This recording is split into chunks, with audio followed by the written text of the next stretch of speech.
வணக்கம். இப்போ நம்ம குழந்தைகள்ட்ட அடுத்து ஒரு சின்ன கணக்கு விளையாட்டு சொல்லித் தரலாம். அதாவது அந்த குழந்தையோட பிறந்த நாள் அடுத்த வருடம் என்ன கிழமையில் வரும்? நம்ம கேலண்டர பார்க்காமயே நான் உங்களுக்கு சொல்லித் தரலாம் அப்படிங்கிற மாரி நம்ம அவங்களுக்கு ஒரு ஆச்சரியத்த உண்டாக்கலாம். இப்போ உதாரணமா ஒரு ஜனவரி 2023ன்னு வச்சுக்கோங்களேன். ஜனவரி 1ஆம் தேதி ஞாயிற்றுக்கிழமை வருது. இப்ப ஜனவரி 2024ல அந்த குழந்தைக்கு என்ன கிழமையில் பிறந்த நாள் வரும் அப்படின்னா, இப்ப 2023ல 365 நாட்கள் இருக்கும். அப்படின்னா, அதுல 52 வாரமும் 1 நாள் எக்ஸ்ட்ரா வரும். அப்படின்னா 2024ல அந்த குழந்தைக்கு திங்கட்கிழமை பிறந்த நாள் வரும்.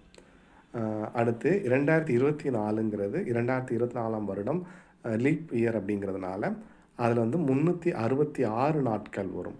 அப்படின்னா 52 வாரமும் 2 நாட்கள் எக்ஸ்ட்ரா வரும். அப்படின்னா 2025ல அந்த குழந்தைக்கு புதன்கிழமை வந்து பிறந்த நாள் வரும்.